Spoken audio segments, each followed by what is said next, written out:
Y al final, pues vemos que hay dos costillas que no están articuladas ni al esternón ni a otra costilla. Son dos costillas flotantes. ¿Sí?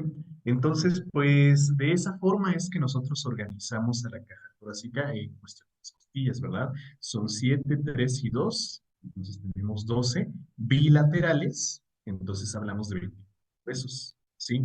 Más el esternón, que corresponde a un solo hueso, ¿sí? Entonces ahí tenemos nuestros 25 huesos de la caja torácica. Recuerden que estas son bilaterales, ¿sí? Y las contamos como, ¿sí? Ahí está. Cosas que tenemos que destacar sobre esta caja torácica perdón, son, pues bueno, primero que nada, que las costillas que se articulan al esternón lo hacen por medio de un cartílago que se llama cartílago costal. Entonces aquí estamos viendo cómo, pues precisamente este hueso no está completamente osificado, ¿sí? Este hueso no se osifica por completo y en su porción más medial encontramos pues precisamente cartílago, ¿verdad? Entonces, ahí está el cartílago costal. Y bueno, les decía que la función de este cartílago costal es permitir una adecuada expansión de la caja torácica durante el movimiento de inspiración, ¿sí? Entonces, recuerden que durante la inspiración, la caja torácica se va a expandir, ¿sí? Y pues para permitir ese movimiento, pues podemos protruir un poco a esta caja torácica, ¿sí? Y esto gracias al cartílago costal. Recuerden, ayer me preguntaban que si se trataba de un cartílago elástico por esta función. No necesariamente, simplemente va a permitir que haya una pequeña extensión, ¿sale? Entonces, pues no es que sea cartílago elástico, de hecho es cartílago hialino, simplemente cartílago hialino que no se osificó completamente, ¿sale? Bueno, otra cosa importante que tenemos que tomar en cuenta aquí es que si se fijan, vean en la parte posterior cómo cada costilla, ¿sí? Como cada costilla está articulada a una vértebra. Entonces, en un momento vamos a ver cómo se organiza la vértebra y, perdón, la columna vertebral y veremos cómo una porción de esa columna vertebral sirve como sitio de articulación, pues precisamente para las costillas, ¿sale? Entonces, cada una de estas 12 costillas, ¿sí? Cada una de estas 12 costillas se va a articular a una vértebra de la columna vertebral, ¿sale? ¿Cuál conjunto de costillas varía en su número dependiendo de la persona? ¿Varía? Bueno, si hay variación anatómica, pues tendría que ser el último, ¿sí? La última costilla. Pero no es muy común que haya esas variaciones anatómicas. Si lo hay, serían estas, ¿sí? Cuando se hace una cirugía de corazón, ¿se rompe el hueso? No, no es hueso. Acuérdense que les acabo de decir. No se rompe hueso, se separa el cartílago simplemente, ¿sí? Se separa el cartílago, no es hueso, es cartílago. Entonces aquí lo que hacen es separar el cartílago del esternón, ¿de acuerdo? Ok, entonces ahí están, 25 huesos, 12 costillas, organizadas de esta manera, en cada lado, articuladas en su parte anterior, las 7 verdaderas al esternón, las 3 falsas a su costilla anterior y 2 flotantes que no se articulan en su parte posterior, articuladas todas a la columna vertebral. En un momento veremos la función de la columna. ¿Sale? Bueno, por ahí hay algunos autores que nos describen a este esternón como tres huesos, ¿sí? Y aquí es donde les quiero platicar, chicos, sobre unas cuestiones que nos dan variación, porque nosotros ya definimos, ¿no? En el paciente adulto, ¿sí? En el paciente adulto contamos con 206 huesos, ¿sí? Indudablemente se trata de un esqueleto formado por 206 huesos. Pero en un paciente, por ejemplo, neonato o en un infante, la cuenta puede ser mayor. ¿Por qué? Pues porque hay todavía un desarrollo incompleto, hay huesos que no se han osificado completamente. Y un caso es el esternón. Entonces, En el paciente adulto, repito, en el paciente adulto se trata de un solo hueso, ¿sí? Un solo hueso. Pero hay infantes en los que este hueso termina de osificarse pues ya más o menos en la adolescencia, ¿no? Entonces vamos a ver que esa osificación inicia desde la parte media, desde la línea media transversal, y se va completando, ¿sí? Hacia su porción más distal. Entonces va ocurriendo la osificación en esta dirección. Empieza en esta línea media lateral, empieza en esta línea lateral, ¿sí? Pero se va terminando hacia sus porciones más distales.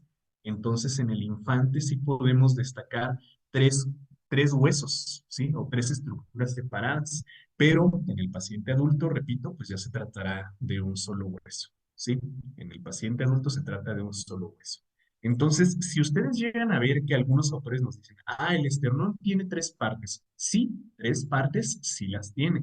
No es que sea tres huesos, son tres partes. Y a esas partes les denominamos el manubrio, el cuerpo y el proceso sifoides, ¿sí? Aquí quiero hacer una pequeña aclaración porque hay actualizaciones en estas nomenclaturas, ¿sí? Entonces, esto de apéndice en perdón, en las bibliografías más actualizadas se ha cambiado por el término proceso. ¿Sí? Entonces, algunos autores van a ver que le llaman más bien procesos sifoides. A estas proyecciones que tienen algunos huesos le van a llamar proceso, ¿sí? No todos no se han actualizado, ¿sí? Pero es un término que se podrían encontrar por ahí en algunas bibliografías que ya están un poco más actualizadas. Entonces, apéndices sifoides, apófisis también le llaman sifoides, y pues el término más actualizado es el proceso. ¿Sale? Bueno, a ver, para que se vuelvan a unir el cartílago, para que se vuelva a unir el cartílago, ¿qué se debe hacer? Pues simplemente conectar nuevamente, ¿sí? Se va a terminar de osificar solito el hueso. Entonces solamente hay que inmovilizar y y conectar. ¿Sí? Entonces hay que poner en contacto otra vez. Hay algunos procedimientos en los que se utilizan grapas metálicas, ¿sí? Pero ya depende de cada cirujano, ¿no? Hay algunos que sí utilizan grapas metálicas para unir a los huesos, pero terminan soldando, ¿sí? Solitos las costillas y el esternón. ¿A los cuántos años ya se forman nuestros 206 huesos? Bueno, depende de cada individuo, ¿no? Pero más o menos en la adolescencia, a los 16, 17 años, pues se supone que ya, sí, pero les digo, hay variaciones, no es como que, ya, es 15 de septiembre y este sujeto ya cumplió 17 años, ya, vamos a ubicarnos todos. No, depende de cada individuo, pero más o menos a los 17, 18 años ya están todos así, más o menos. Claro que habrá por ahí variaciones, ¿vale? El esternón tiene forma de corbata, pues sí, ¿verdad? Si, si lo vemos bien, sí tiene forma de una corbata. ¿Por qué en la reanimación cardiopulmonar se tiene que hacer a la altura del esternón? Pues por la posición de los órganos. Acuérdate que el corazón está directamente sobre la línea media, ¿sí? Desplazado hacia la izquierda, sí, pero está sobre la línea media. Entonces recuerda que hay algunas estructuras que encuentras hasta por acá. Por ejemplo, la válvula aórtica está por acá, ¿sí? El atrio derecho y el ventrículo derecho estarían debajo del esternón. Entonces, pues se hace aquí en el esternón. Pero sobre todo, pues como decíamos hace un momento, ¿no? Por la flexibilidad que pueden tener estos cartílagos costales, ¿sí? Entonces ahí está la cuestión. Hay algunos autores que nos van a decir que el esternón tiene tres partes. Tres partes sí las tiene, sin dudas, ¿sí? Pero es un solo hueso. Si fueran tres, pues entonces estaríamos hablando de 27 huesos en la caja torácica y pues no es así, ¿sí? No nos saldrían nuestras cuentas. Bueno, vamos ahora con la columna vertebral, la parte posterior de esta caja torácica. Entonces, la columna vertebral, a pesar de que ocupa un volumen bastante limitado en la caja torácica, tiene funciones muy características, funciones muy especializadas. Entonces la podemos dividir en tres porciones bastante bien definidas, ¿sí? Entonces veremos qué onda con esto. Vamos acá a nuestra columna vertebral. Entonces, en esta columna vertebral, les decía, nosotros podemos destacar tres porciones principales y una porción que tiene por ahí controversia. Ahorita lo vamos a platicar, ¿sí? Entonces, encontramos una porción cervical que hace referencia a cuello, ¿sí? Entonces, la región cervical nos está haciendo referencia a la porción o a la estructura anatómica que nosotros denominamos cuello, ¿sí? Luego, la porción torácica, que se encuentra en lo que nosotros denominamos espalda, comúnmente. La porción lumbar, ¿sí? Que está pues, precisamente en la espalda baja y la porción sacropelviana. Aquí hay cierta discrepancia, porque ya ven que decíamos, ¿no? La columna vertebral está formada por 26 huesos. Entonces vamos a ver cómo se organizan estos 26 huesos. Eh, la porción cervical está formada por 7 vértebras, ¿sí? Entonces aquí nosotros vamos a encontrar 7 vértebras, ¿sí? Y estas vértebras las vamos a nombrar, pues de una forma bien simple, ¿no? Vamos a poner la inicial de la región y la numeración de la vértebra, ¿sí? Entonces le podemos llamar a esta, por ejemplo, C1, C2, C3, C4, C5, C6 y hasta acá, C, sí, ¿vale? Entonces cervical 1, cervical 2 y hasta la C. Dos vértebras, C1 y C2, tienen por ahí un nombre alternativo, son las únicas a las que les podemos poner otro nombre. La vértebra C1, la primera vértebra cervical, también se le llama atlas, ¿sí? Porque es la que sostiene la cabeza, así como Atlas, que está sosteniendo al mundo en su espalda, esta C1 está sosteniendo a toda nuestra cabeza sobre su superficie. Y la C2, que le podemos llamar axis, ¿sí? Son las únicas vértebras en toda la columna vertebral que tienen un nombre alternativo además de su numeración. Entonces, C1 le llamamos atlas y C2 le llamamos axis, ¿sí? Y esta columna, perdón, esta vértebra, lo siento, esta vértebra, axis, toma esa denominación porque es la que permitirá el giro de la cabeza, la rotación interna o la rotación externa de la cabeza. Entonces, vamos a ver más adelante que C2 se articula hacia superior con C1. De esta manera, C1 puede rotar, como dijimos, hacia lateral o hacia medial, ¿sí? Entonces, bueno, ahí tenemos dos vértebras bastante características, ¿sale? Entonces, porción cervical, 7 vértebras. Luego, en la porción torácica, contamos con 12 vértebras, ¿sí? En esta porción torácica hay 12 vértebras, ¿sí? Y exactamente lo mismo, las podemos ir numerando con la inicial de su región y un número, ¿sí? Entonces ahí tenemos T1, T2, 3, 4, 5, 6, 7, 8, 9, 10, 11, 12. Hasta acá tenemos T12. ¿Sí? Entonces son 12 vértebras torácicas. Estas vértebras torácicas podemos ver que van aumentando su volumen a medida que descendemos, porque sobre las vértebras torácicas y las vértebras dorsales, pues caerá el peso de la cabeza y los miembros superiores, ¿sí? Por eso decimos que la columna vertebral es la encargada de sostener, perdón, la mayor parte de nuestro peso, ¿sí?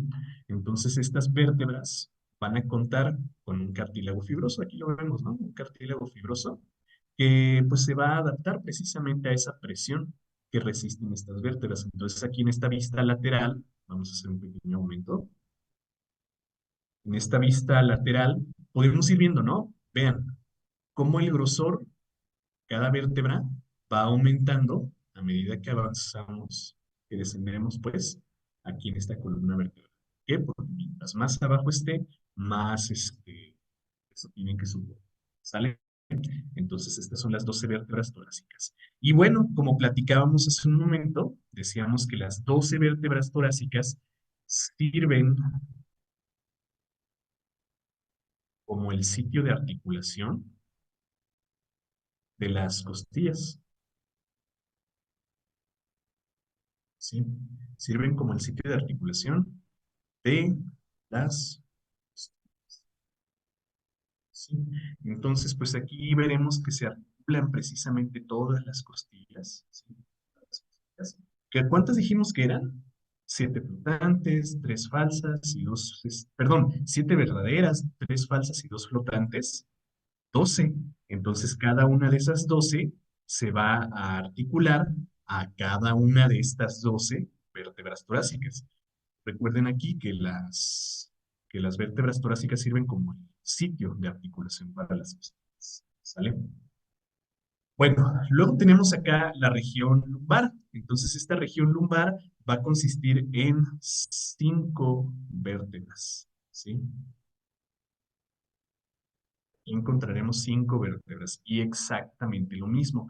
Vamos a numerarlas con su inicial y el número al que le corresponde. Uno, 2, 3, 4, 5. Y aquí estaría L5. ¿Sale? Entonces, pues de estas lo único que les puedo destacar es lo mismo que hace un momento, ¿no? Fíjense cómo estas son precisamente las más voluminosas de toda la columna vertebral. ¿Por qué? Pues porque aquí es donde recae la mayor parte del peso de nuestro cuerpo. Recuerden, todo el tórax, miembros superiores y cabeza. ¿Sale? Entonces, de L1 a L5. A ver, hay preguntas por acá. ¿Qué pasa si me truenan las vértebras en la porción cervical, así como cuando uno se truena los dedos? Nada, es normal, es absolutamente normal. La porción cervical, la porción torácica y hasta la lumbar no es común, pero bueno, no pasa nada. Es algo total y absolutamente normal. ¿Sale? ¿Es posible que por cargar mucho peso en una sentadilla se comprima la columna y esté más chaparro? No, no, eso no es posible, eso no pasa. No, no se preocupen, no van a disminuir su estatura por hacer ejercicio. No, eso no pasa. ¿Por qué sucede la escoliosis? Por una es, se llama, se le denomina soldado, o sea, de soldar, ¿sí? De soldar, de fijar, de unir, por un proceso de soldado inadecuado de esta columna vertebral. Entonces, si se fijan cómo cada proceso espinoso tiene que quedar sobre su proceso superior, ¿sí? Entonces, en un proceso de soldado inadecuado, la columna vertebral pues, puede tener por ahí una variación que no lleva esta línea recta. Entonces, algunas porciones, sobre todo la torácica, puede perder esa continuidad e irse hacia un lado, causando precisamente las cosas, ¿no? Entonces, pues, ocurre a nivel del desarrollo embrionario.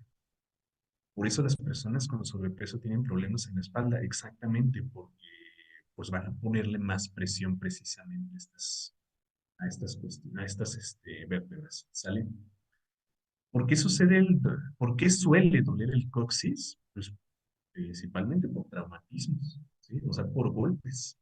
Porque el coxis, bueno, ahorita lo platicamos, pero el coxis es una porción muy superficial de nuestro cuerpo. Y si hay dolor ahí es por traumatismos. Si no hay un traumatismo, pues ahí sí tendremos que investigar cuál es la morfología de este coxis, porque puede ser que esté haciendo una retroversión o una anteversión. Ahorita vemos qué es eso, ¿sí?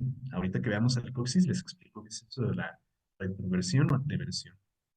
¿Qué sostiene la región cervical de la columna? Los músculos del cuello, ¿sí? A la región cervical la sostiene, o a ver, ¿te refieres a qué es, qué la sostiene como, qué le da sostén o qué está sosteniendo? No entiendo ahí esa pregunta. Si te refieres a qué le da sostén, los músculos del cuello. Si te refieres a qué está sobre esta región, la cabeza, ¿no? Cuando te da temperatura también te tienes que destapar.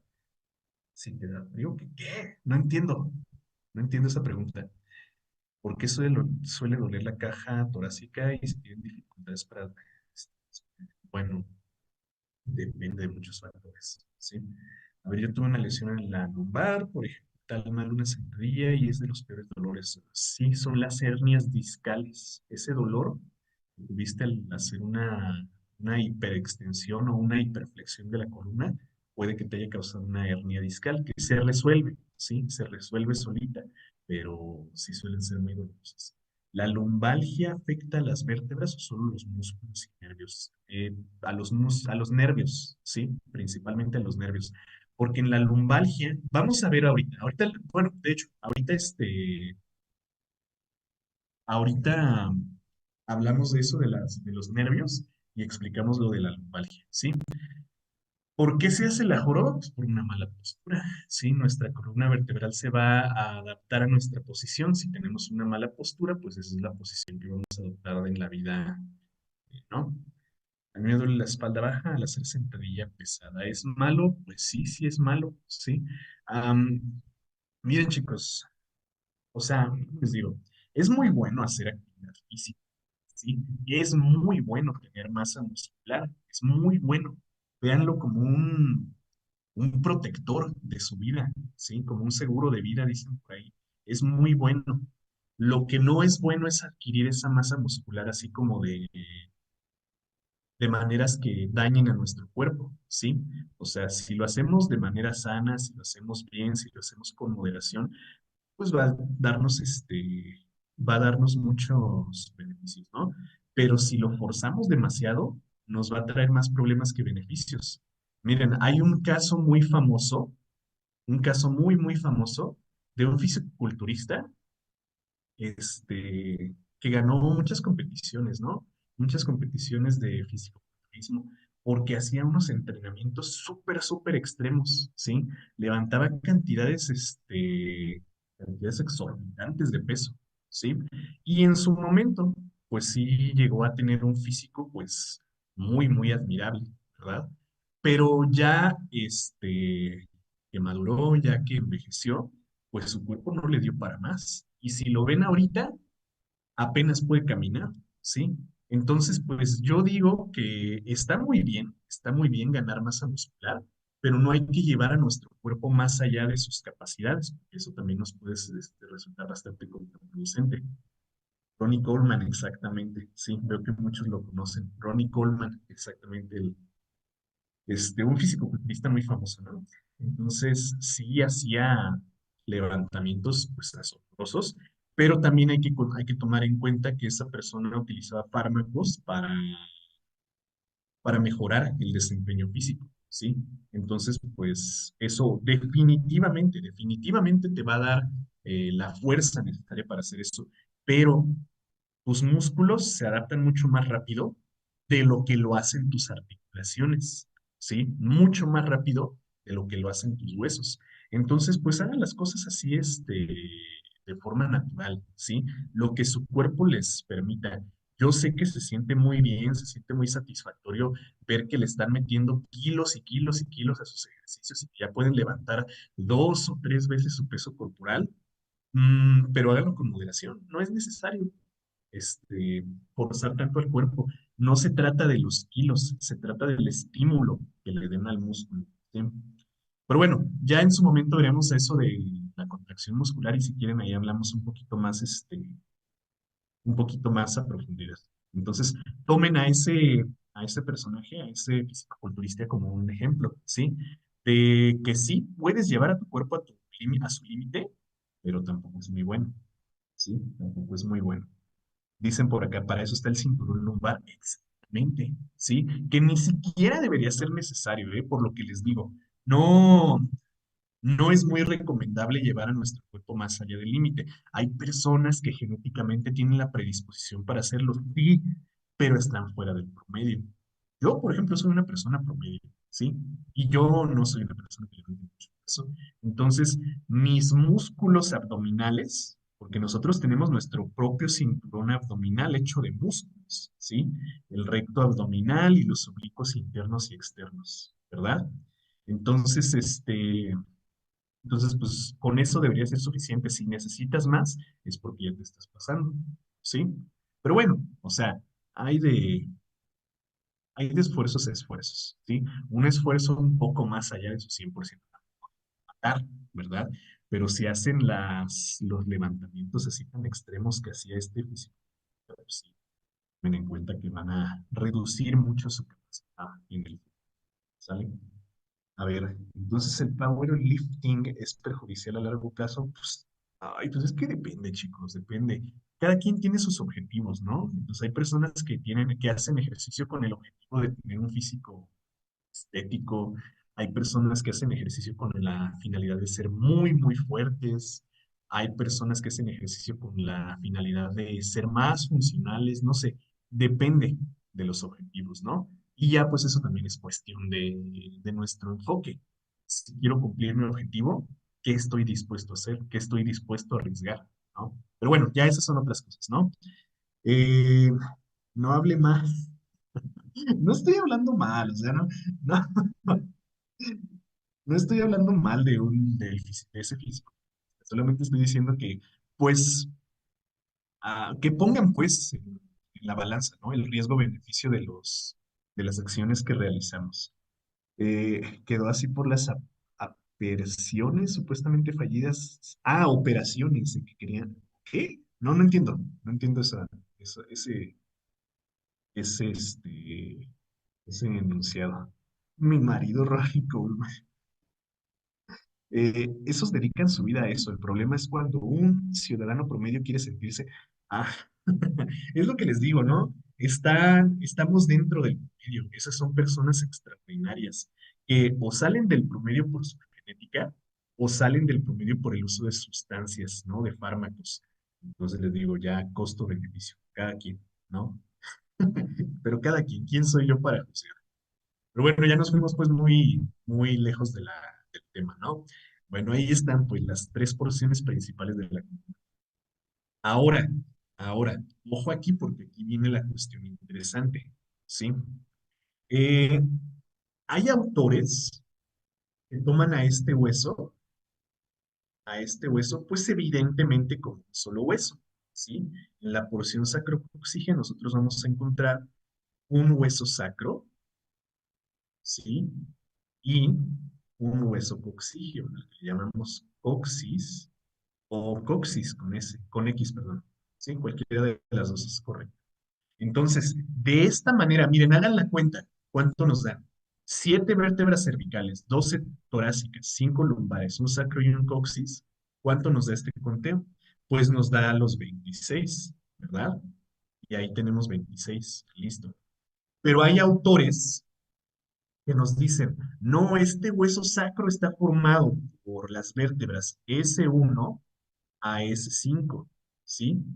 Y este hueso coxígeo está formado por las vértebras C1 a C4. Ahí eso parece el 9. C4, ¿sí? Y si hacemos este conteo de esta manera, nos da 31 huesos, ¿sí? Entonces hay que saber qué onda con esto. Fíjense, si nosotros hacemos el conteo, me salgo un poco de aquí, de esta pantalla. Si nosotros hacemos de esta forma el conteo que hicimos acá y ponemos que aquí hay 31 huesos, nos van a dar más, ¿verdad? No nos dan 206. Y aquí está la cuestión que les comentaba hace un momento, ¿sí? Entonces, chicos, en el neonato, en el infante, sí se trata de 5 vértebras que no han soldado completamente, que no se han osificado completamente. En el neonato sí, en el infante de 2 o 3 años todavía, y lo mismo acá, ¿sí? Pero ya en el paciente adulto se trata de un solo hueso sacro, ¿sale? Entonces, ¿por qué hay algunos médicos, algunos autores que nos dicen que se trata de 5 vértebras? Pues porque sí eran 5 vértebras, ¿sí? Sí eran durante nuestro desarrollo embrionario, ¿sí? Durante nuestro desarrollo embrionario. Ya en la etapa adulta, pues les digo, estos huesos se osificaron completamente y están formando un solo hueso. ¿Cómo sabemos que eran 5 vértebras? Pues porque aquí hay evidencia, ¿sí? Estos denominados forámenes intervertebrales, estos, que nos muestran que sí se trataba de 5 vértebras, ¿verdad? Y encontramos estos forámenes intervertebrales que nos dan la idea de que sí, sí eran 5 huesos, sí eran 5 vértebras individuales, pero en el neonato, ya en el adulto, sí, ya en el paciente adulto, estos huesos, perdón, estas vértebras se osificaron por completo y formaron un solo hueso. ¿Sale? Entonces luego, chicos, en la facultad les va a tocar que les digan, ah, no, en la columna vertebral hay 31 huesos. Ustedes digan que sí, Sí, ustedes digan que sí, nada más estén conscientes que es porque el hueso sacro se consideraba cinco vértebras, ¿sí? Si les dicen 26 huesos, perfecto, es un solo sacro. Si les dicen 31, bueno, es que el hueso sacro estaba formado por cinco vértebras, ¿sí? ¿Queda claro? Y exactamente lo mismo con el coxis, exactamente lo mismo con el coxis. Miren acá, el coxis no tiene forámenes intervertebrales, ¿verdad? Pero se ven los sitios de osificación. Entonces aquí podemos ver cómo el coxis se osifica a partir de una, dos, tres, cuatro vértebras, ¿sí? Por eso hay algunos médicos, algunos autores que nos dicen, no, son 31 huesos en la columna vertebral, ¿sí? Entonces es precisamente por eso. Ténganlo por ahí en cuenta, chicos, porque luego van a encontrar por ahí muchos puntos de vista diferentes. Hay algunos maestros que nos van a decir, son cinco aquí y cuatro acá, ¿sí? Hay algunos que consideramos que es un solo hueso aquí, un solo hueso acá. Es decir, pues, un solo sacro y un solo coxígeno, ¿sale? Entonces tengan en cuenta las dos cantidades, chicos, ¿sí? Para mí serían estos 26. Uno, porque en el paciente adulto es un solo hueso. Dos, porque si contamos 31 no nos darían nuestros 206 huesos, ¿sale? Ténganlo por ahí, algo que quiero destacar sobre la anatomía de las vértebras son sus reparos anatómicos, ¿sí? Porque estas vértebras sí tienen muchas estructuras anatómicas que destacar y van a ser de importancia ahora de la articulación, ¿sí? Entonces vamos a explicarlas. A ver, en mi mortal opinión, cualquier deporte es mortal cuando quieres ser el mejor. Pues sí, eso es verdad. Hay muchos que están dispuestos a arriesgar su salud por ser el número uno. Pero bueno, siempre habrá pues algunos deportes más riesgosos que otros. Y si utilizan fármacos y luego los dejan, los órganos se recuperan, pues luego hablamos de eso, ¿sí? Luego hablamos de eso. En el niño son 305, depende. A veces puede ser más, a veces puede ser. ¿Nos llegarían a preguntar la cantidad de vértebras o algo parecido? Lo dudo mucho, ¿sí? Lo dudo mucho. ¿Esa colita cómo se llama? ¿Cuál? ¿Esto? ¿Esto de aquí? Esta de aquí es el coxis, o eso coxis, ¿sí? Si te refieres a esta. Si no, ahorita me escribes para decirme, ya no los puedes separar. Exacto, ya están, como decíamos, osificados, ya soldaron, ¿sí? Ya son un solo hueso. A ver, bueno, entonces sí vamos a platicar pues de los reparos. Este, Las vértebras van a estar, miren, hay vértebras con morfologías diferentes, ¿sí? Hay vértebras con morfologías diferentes. A ver, vamos a salirnos tantito de aquí, ahorita regresamos, ¿sí? No todas las vértebras van a ser iguales. Las cervicales, las torácicas, las lumbares tienen por ahí formas diferentes, pero ahí les estoy poniendo una vértebra común, una vértebra torácica. Una. Por ejemplo, ahí tomamos cualquiera de T7 a T9. Ahí voy, déjenme ponerles unas imágenes que nos ilustran precisamente la morfología de algunas vértebras.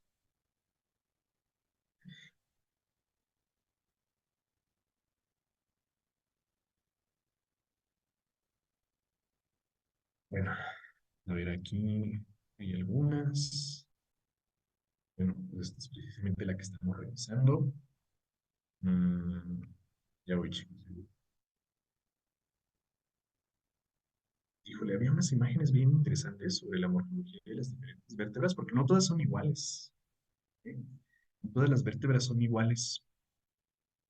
Chin, ya se me perdió. Lo siento, no se las puse ahí en la presentación.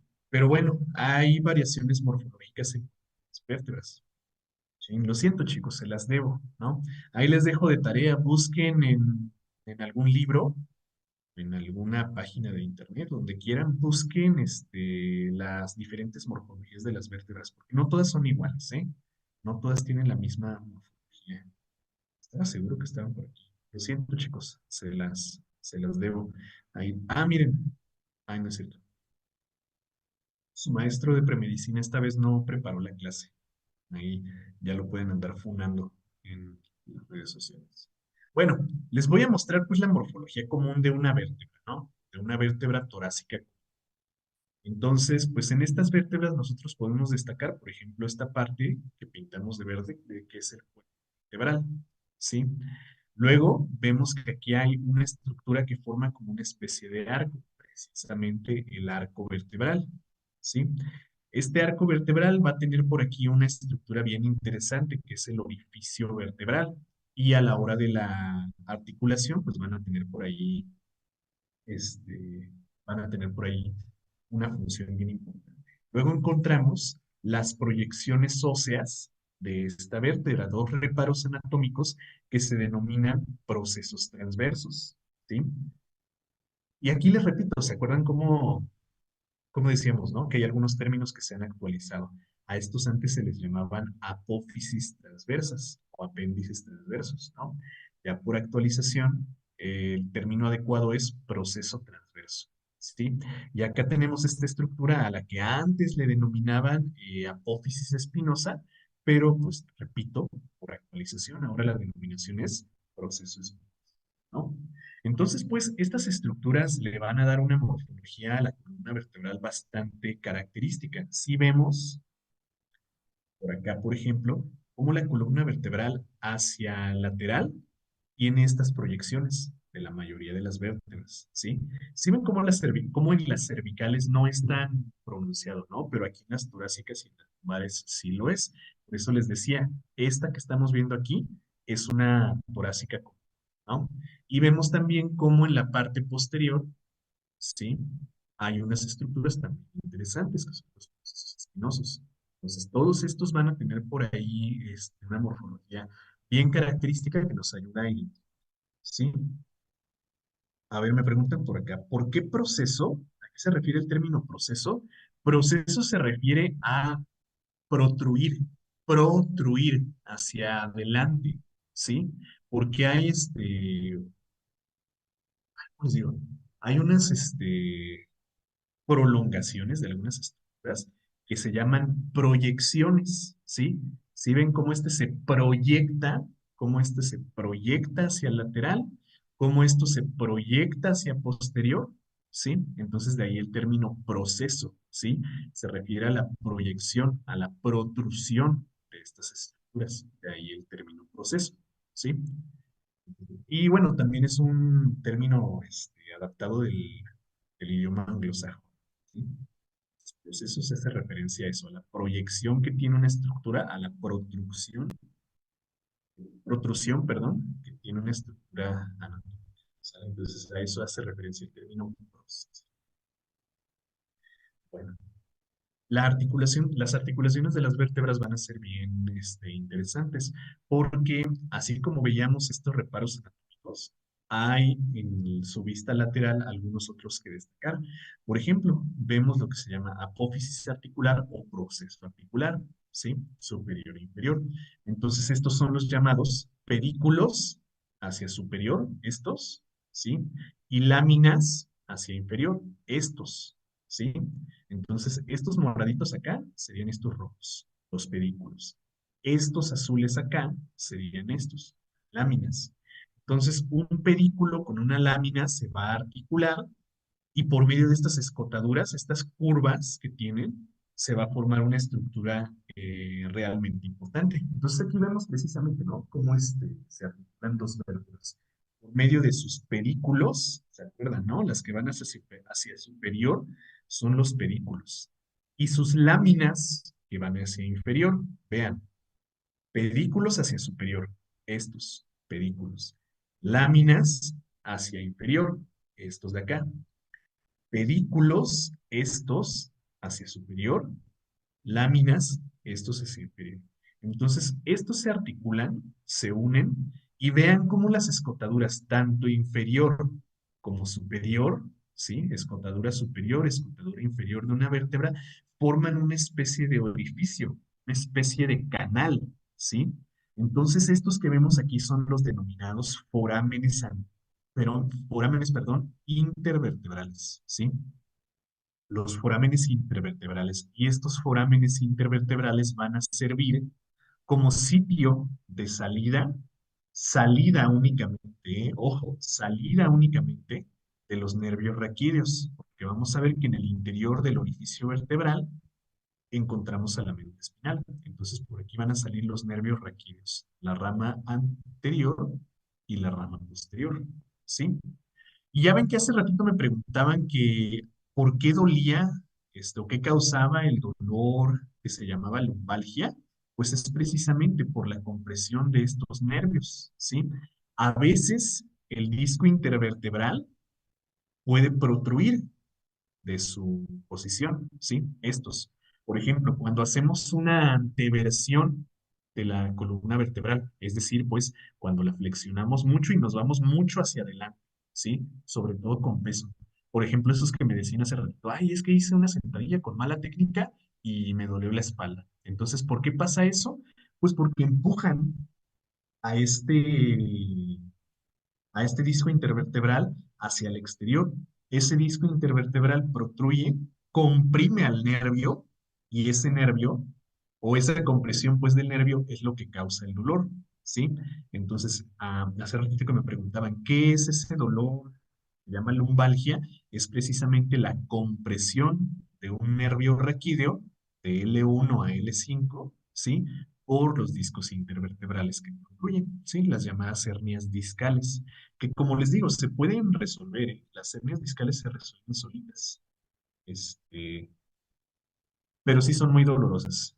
Ahí precisamente me preguntan, ¿es corregible? Sí, sí se puede corregir. Una hernia discal sí se puede corregir. Obviamente, pues con el reposo y con una fisioterapia de movimiento, ¿verdad? Pero sí, sí, una hernia discal se puede reparar.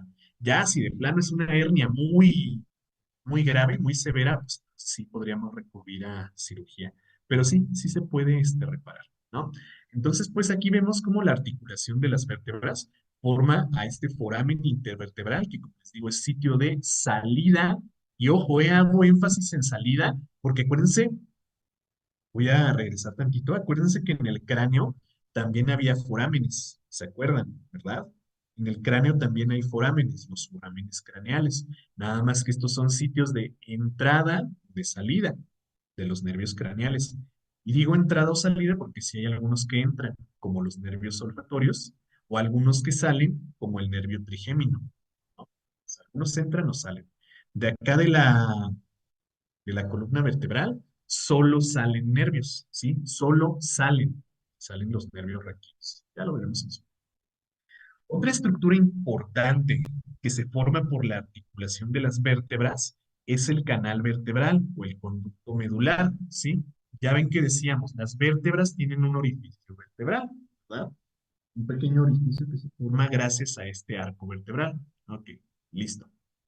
Entonces, este orificio vertebral va a formar eso, un orificio. Cuando se conecta una vértebra con otra, el par de orificios forman un conducto. Otra vértebra con otra vértebra con otra vértebra van a formar un conducto, un túnel, un canal, ¿sí? Entonces vemos como aquí, en el interior de esta columna vertebral, no en los cuerpos, ¿sí? Aquí a nivel de los orificios vertebrales, pues se formará un conducto, un canal, y por ese canal se inserta la médula espinal, ¿sí? Entonces la médula espinal es la que va a proyectar a los nervios raquídeos para que salgan los exámenes intervertebrales, ¿sí? Entonces, pues, por eso es tan doloroso precisamente una hernia discal, porque aquí a nivel de los forámenes intervertebrales salen los nervios raquídeos. Por eso son tan dolorosos. Me dicen por acá. Entonces las hernias se forman por la presión en los nervios. Sí, la compresión de un nervio va a causar dolor. Sí. Pero no, o sea, la hernia se forma por la presión en los nervios. No, no, no, no, no. Una hernia es la protrusión de cualquier estructura, ¿eh? Porque puede ocurrir una hernia discal, o puede ocurrir una hernia gástrica o una hernia esofágica o una hernia aórtica. Una hernia es la salida de alguna estructura de su sitio anatómico. Por ejemplo, aquí, el sitio anatómico del disco intervertebral es pues, precisamente el cuerpo vertebral, pero les digo, cuando hay una compresión muy intensa entre una vértebra y otra, pues este disco sí puede salir, ¿sí? Protruir y formar lo que sería una hernia. Esto sería una hernia. Entonces, no es que la compresión del nervio cause la hernia. La compresión del nervio por la hernia causa el dolor. ¿Sale? Por eso se ocasionan a levantar mucho peso, pues si se hace con una mala técnica, sí, ¿eh? Porque ya ven que desde niños nos enseñan siempre, ¿no? Desde niños nos enseñaron, levanta con las piernas, no con la espalda. Si vas a levantar un objeto pesado, agáchate y agárralo y levantas con tus piernas. No nada más flexiones la espalda y levantes con la espalda. Levanten con las piernas, no con la espalda. Váyanse con esa lección de la clase de hoy. ¿Sale? Bueno, vamos a dejarle ya pues por hoy hasta aquí, chicos. ¿Sí? Y mañana me falta